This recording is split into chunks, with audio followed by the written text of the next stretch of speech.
大新銀行嘅信用卡一直都為車主提供好多汽車相關優惠啦。呢張新嘅大新 MyAuto 車主信用卡咧，就更加任何時候能夠照顧到車主嘅需要啦。佢有好多嘅汽車簽賬優惠啦，而且仲有8倍嘅積分添。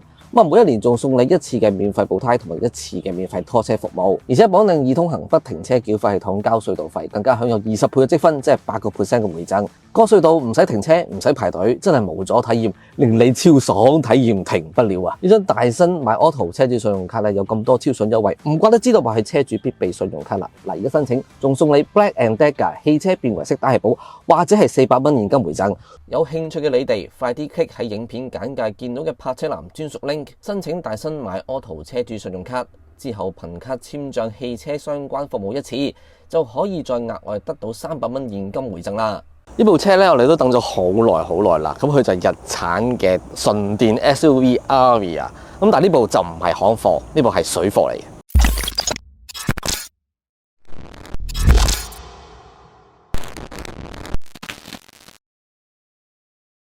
Aria 喺2021年喺日本推出，屬於日產 Next 之下嘅一款戰略車型。佢嘅重要性可想而知。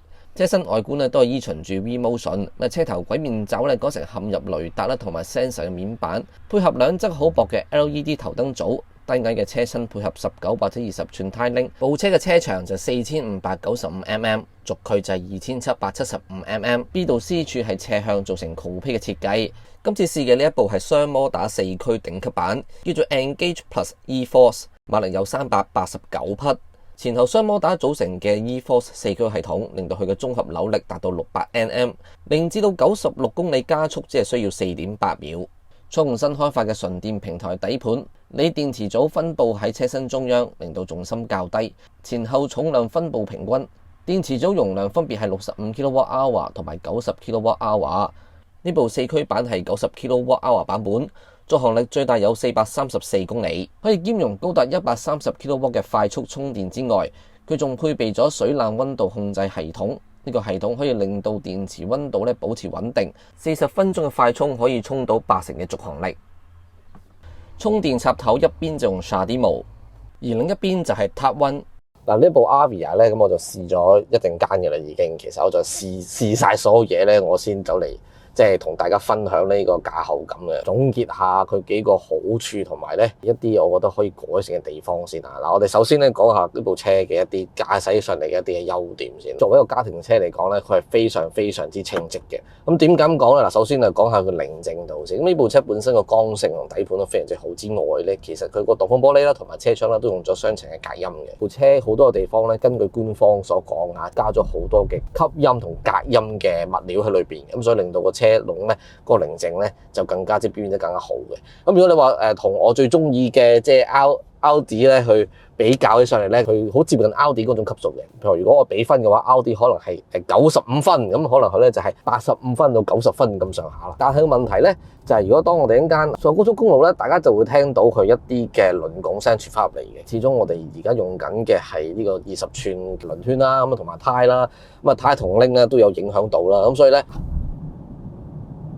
OK， 我諗大家可能喺個咪都收到啦。咁啊，因為呢部車係4驅啦，佢用咗 E-Force 啦。雖然喺大部分嘅時間嚇，佢都係用後驅嚟發力嘅。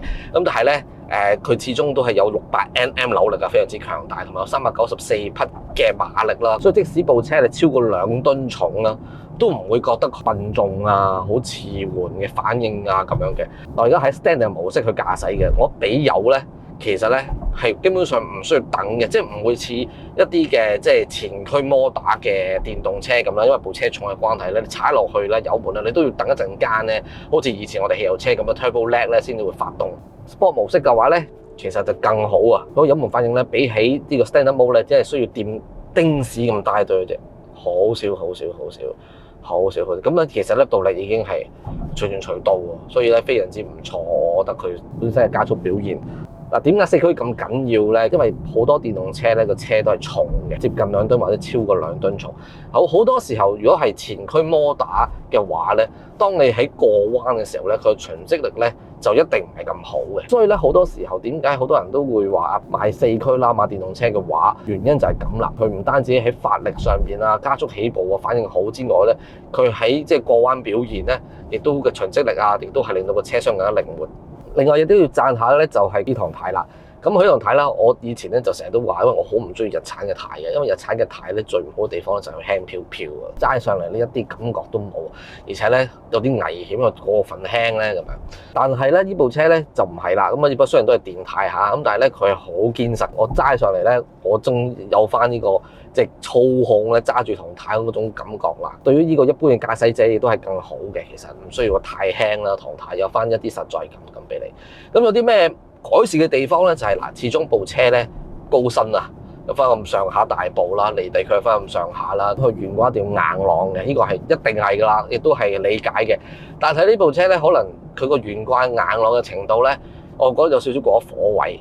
咁因為咧喺過路駁位嘅時候咧，好明顯咧都會 feel 到嗰種跌檔感覺啊。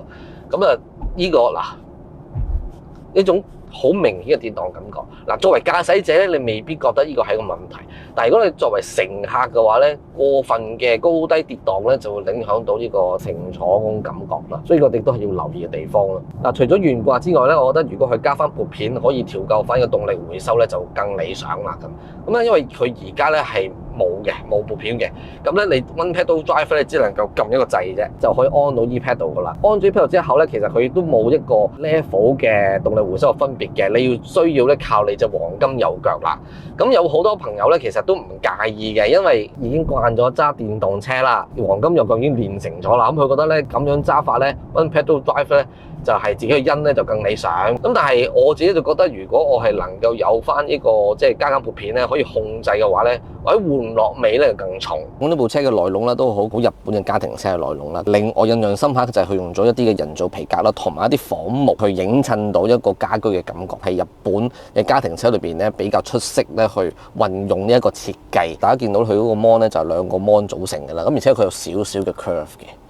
OK， 咁而且呢個 mon 咧個尺寸都大啦，亦都好清晰啦。因為呢部車係水貨車嘅關係啊，咁所以佢有好多功能咧，其實唔係好用到嘅。例如咧，其實如果日本嘅話咧，其實佢可以即刻幫你去揾到一啲嘅充電嘅位啦。咁而且咧，佢都有呢個聲控功能嘅，即係亞馬遜嘅 Alexa 嘅。咁但係應該係唔知講英文啦定講日文啦咁樣，我哋冇試到，因為佢上唔到網啦。當然咁，所以我哋就冇試啦。咁但係佢亦都有 energy usage 啊咁樣嘅。咁咧反而大家可以用到嘅係乜嘢咧？就係佢嗰個冷氣啊。我哋可以睇下佢個泊車鏡頭。OK， 咁啊唔知點解依然咧都係唔係咁高清嘅，係好標清啊！呢個你大家見到。咁雖然佢有360度，咁但係咧呢個後泊鏡咧實低清得緊要。咁啊如果一落雨或者黑暗咧，天氣一昏暗咧咁就麻煩啦。咁另外佢仲有自動泊車功能嘅。呢部車有冷燈嘅，咁所以咧，大家可以喺個 mon 上面都可以控制晒咧駕駛啦，同埋副駕嗰個冷暖啊、風口位啊喺邊度啊，同埋大細啊。部車咧係有呢個暖態嘅，不過香港就唔係好用到啦咁。咁另外咧，咁如果你話我唔想個 mon 嗰度調校其他嘢啦，咁我可唔可以喺即係其他部分去校到冷氣咧？其實係有嘅，因為 mon 下方咧其實係有呢個輕觸式嘅冷氣嘅開關啦，同埋調校嘅。比較得意就係 volume 呢個位咧，其實就係喺正中間嘅。轉嘅幾得意，我覺得唔錯個設計。咁啊，去到中旋位咧，中旋位其實佢可以向前向後嘅。咁向前向後咧，佢就係電動嘅。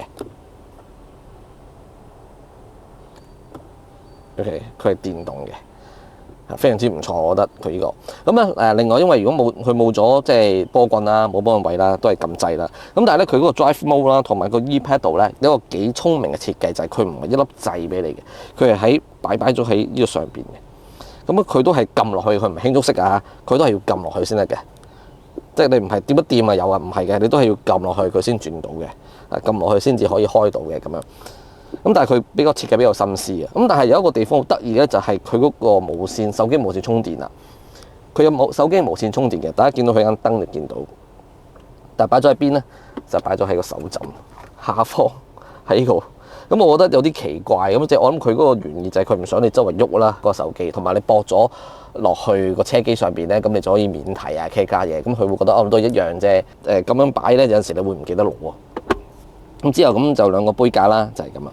咁你可以閂翻埋去嘅，咁樣就比較靚仔啦。咁啊，佢前面咧就係冇嘢嘅，冇嘢擺放噶啦。咁所以你可以咁樣多啲空間咯，俾大家。咁另外呢張凳咧都係電動嘅，駕駛席係電動嘅，副駕都係電動嘅。咁而且張凳咧都幾舒服，其實係張梳化凳之類咁樣嘅感覺嘅，我覺得就包覆咧就唔好諗啦，因為佢即係放大份啲嘅啦，冇啲咁細粒嘅就唔會點樣包覆到啊。但係佢 pat pat 位同埋腰頭嘅承托力都唔錯。咁另外咧就係佢有呢個電子嘅倒後鏡啦，因為佢頂擺嘅關係咧，佢有電子倒後鏡啦，而且佢有天窗嘅。